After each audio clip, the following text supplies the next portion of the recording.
જય શ્રી કૃષ્ણ મિત્રો, હું છું અસ્મિતાબેન મંગલપરા. મારા રસોડામાં તમારું સ્વાગત કરું છું. આજે આપણે બનાવશું હળદરવાળા મમરા અને લસણિયા મમરા. તો ચાલો બનાવીએ.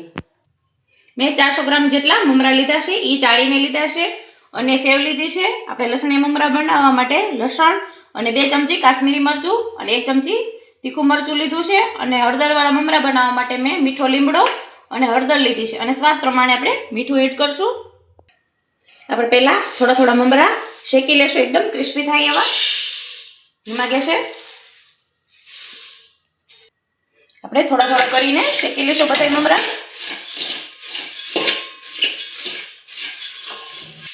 આપણે 2 મિનિટ માટે શેકી લેશું.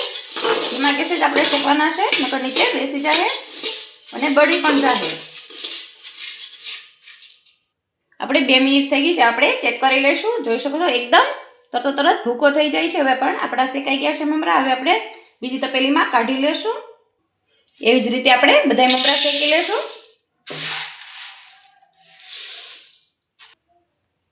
એવી જ રીતે આપણે બધા મમરા શેકી લેશું. આપણે બધા મમરા શેકી લીધા છે. હવે આપણે અડધા કરી લેશું.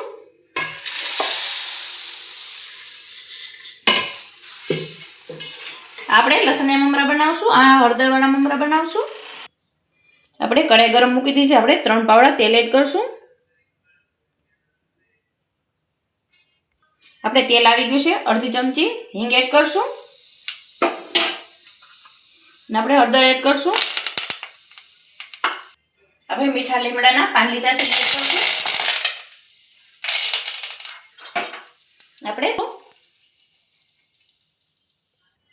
આપણે મમરામાં એડ કરી દઈશું બધું.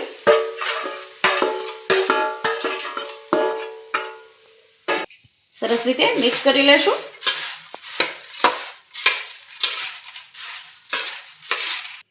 આપણે થોડા ગરમ છે તો હાથેથી મિક્સ કરી લેશું. આપણે આમાંથી અડધી સેવ એડ કરશું.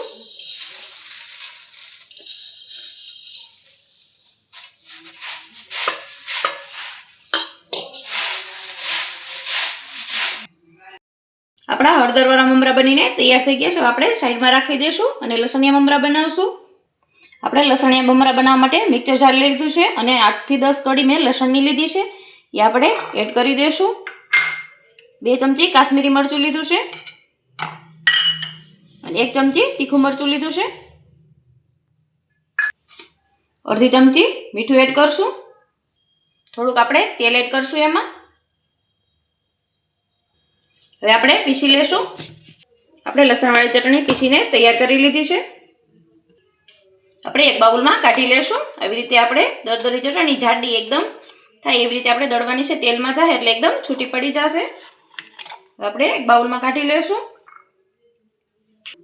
આપણે કઢાઈ લઈને તેલ ગરમ મૂકી દઈશું. આપણે તેલ ગરમ થાય તો આપણે મમરામાં સેવ એડ કરી દઈશું અને આપણે મિક્સ કરી લેશું. એકદમ આપણે પહેલા તેલ આવવા દેશું. એકદમ આપણે તેલ આવી ગયું છે, ધુવાળા નીકળે એવું. આપણે ગેસ બંધ કરી દઈશું. થોડુંક આપણે ઠરવા દેશું તેલને, પછી લસણવાળી ચટણી નાખશું. થોડુંક આપણું તેલ ઠરી ગયું છે. હવે આપણે લસણવાળી ચટણી એમાં એડ કરી દઈશું. આપણે નાખીને એકદમ એક રસ થાય એવી રીતે હલાવી લેશું.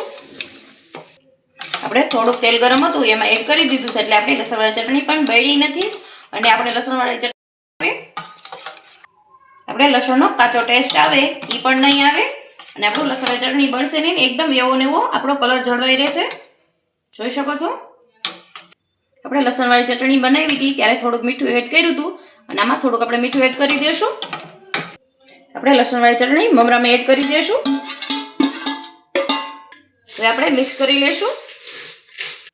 બધું આપણે સરસ રીતે બધી મિક્સ કરી લેશું. આપણે આવી રીતે હાથેથી મિક્સ કરી લેશું. બજારમાં મળે તેવા સેવ મમરા બનીને તૈયાર થઈ ગયા છે હળદરવાળા.